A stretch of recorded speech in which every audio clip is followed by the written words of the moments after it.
अध्यक्ष जी, पेंशन जो है कर्मचारियों को स्वावलंबी बनाता है, उनके बुढ़ापे का सहारा होता है। आज आप लोग सांसदों को, विधायकों को, न्यायिक सेवा में लगे लोगों को पेंशन देने का काम कर रहे हैं, तो सरकारी कर्मचारियों को पेंशन क्यों नहीं दिया जा रहा है? मेरी सरकार से मांग है कि पुरानी पेंशन स्कीम को दोबारा बहाल किया जाए।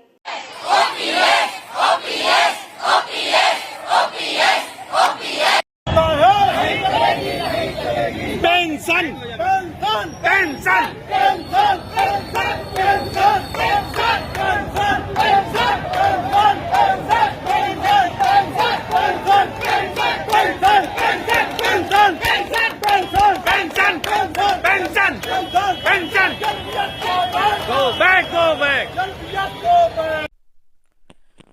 वन नेशन वन इलेक्शन, एक देश एक विधान की बात करने वाले एक देश तीन पेंशन स्कीम ले आए। UPS, NPS, OPS. देश को ना यूपीएस चाहिए ना एनपीएस, बल्कि सिर्फ और सिर्फ एक ही मांग है कि सारे के सारे जो कर्मचारी हैं उनको ओपीएस चाहिए, सिर्फ और सिर्फ ओपीएस। एक देश एक पेंशन योजना।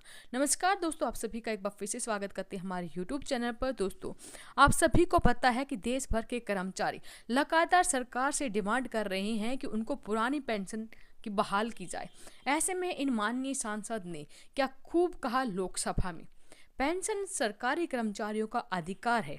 ये अधिकार क्यों है? क्योंकि पेंशन सरकारी कर्मचारियों को उनकी सेवा के बदले में दी जाती है, जो उन्होंने देश को सेवा दी है उसके बदले में।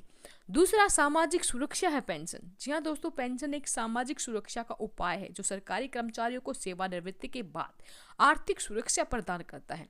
पेंशन एक नियमित आय है जो सरकारी कर्मचारियों को सेवानिवृत्ति के बाद जीवन यापन करने में मदद करती है। सरकार की जिम्मेदारी है कि वो अपने कर्मचारियों को सेवानिवृत्ति के बाद आर्थिक सुरक्षा प्रदान करे जो उन्होंने देश की सेवा के लिए दी है। पेंशन सरकारी कर्मचारियों का कानूनी अधिकार है जो उन्हें संविधान और अन्य कानूनों के तहत प्राप्त होता है। तो ये बात ध्यान रखना महत्वपूर्ण है कि पेंशन न केवल सरकारी कर्मचारियों का अधिकार है बल्कि उनकी सेवा के बदले में एक सम्मानजनक जीवन जीने का तरीका भी है। तो हमारी सरकार को चाहिए कि हमारे पेंशन धारकों को उनका जीवन अनुरूप पेंशन दिया जाए, और जो सिर्फ और सिर्फ ओपीएस यानी कि पुरानी पेंशन से उनको मिल सकता है। यही कारण है कि आज देश भर के कर्मचारी पुरानी पेंशन बहाली की मांग कर रहे हैं, सड़कों पर उतरे हैं। संसद का शीतकालीन सत्र स्टार्ट होने जा रहा है इसी महीने 25 नवंबर से। ऐसे में देश भर के कर्मचारी, इनकी सबकी आस यही है कि माननीय जो सांसद हैं हमारे मुद्दे को संसद में उठाएंगे और माननीय प्रधानमंत्री मोदी जी हमारी मांगों को मानेंगे, देश भर के कर्मचारियों को उनकी असली वाली पेंशन दिलाकर रहेंगे। आपका इनके बारे में क्या कहना? वीडियो के कमेंट बॉक्स में अपनी राय जरूर दें। धन्यवाद। जय हिंद, जय भारत।